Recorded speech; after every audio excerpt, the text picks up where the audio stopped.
itu ruang kerja kami. Jadi di depan itu ruang kerja divisi operasional produk dan layanan, di mana di situ teman-teman menerima setiap harinya keluhan-keluhan masyarakat, lalu laporan-laporan masyarakat itu semua dikerjakan oleh tim kami yang kerja 3 shift per hari seperti itu. Jadi kita memang divisi untuk pelayanan masyarakat lah seperti itu kurang lebih. Nah, sebelum mulai sedikit apa itu jaringan Smart City dan bagaimana kita bekerja. Presiden waktu itu ingin pemerintahan di Indonesia di seluruh provinsi gitu ya, menggunakan atau menerapkan yang namanya SPBE. Ada yang tahu nggak teman-teman SPBE apa? Ada yang pernah dengar nggak? Jadi SPBE itu adalah sistem pemerintahan berbasis elektronik, teman-teman.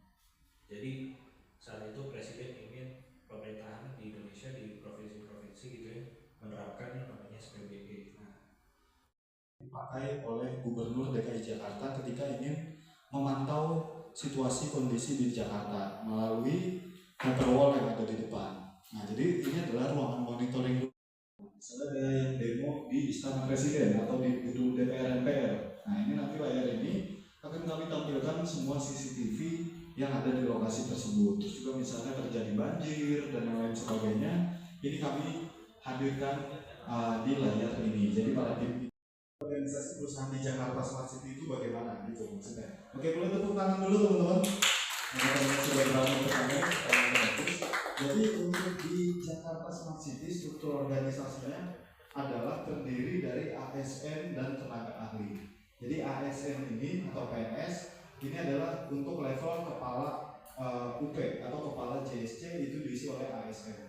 Lalu juga para kasatpel itu juga diisi oleh ASN beserta staf-stafnya itu juga ASN. Nah, kami untuk yang teman-teman lihat nih yang bajunya bebas yang tidak pakai baju ASN, kami ini statusnya adalah tenaga ahli gitu. Jadi kami ini tenaga ahli yang memang dihadirkan sesuai keahlian bidang masing-masing. Contohnya ada divisi IT development, tim IT kami. Nah, itu tentunya harus yang ahli di bidang IT. Itu yang dihadirkan, yang dikerjakan di sini. Jakarta Smart City. Jakarta Smart City itu apa? Nah, boleh sejarahnya. Sejarahnya tepuk tangan lagi dong. Karena sudah banyak yang bertanya ya. Jadi sejarah didirikannya ini kami dari awalnya itu di tahun 2015.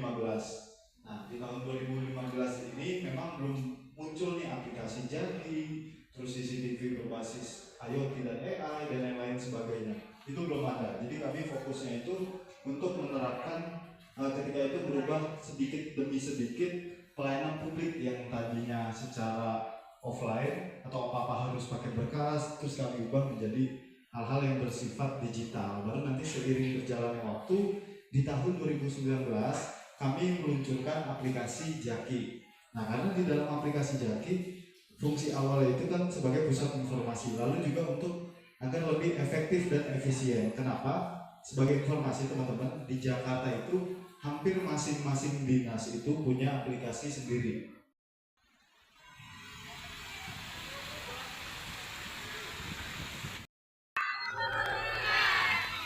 Di mana kita? Bersama siapa? Duta Tor.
danau tersebut menyurut dikarenakan terdapat banyaknya gua karang di dalam Danau Bandung Purba, sehingga terjadi pengeringan.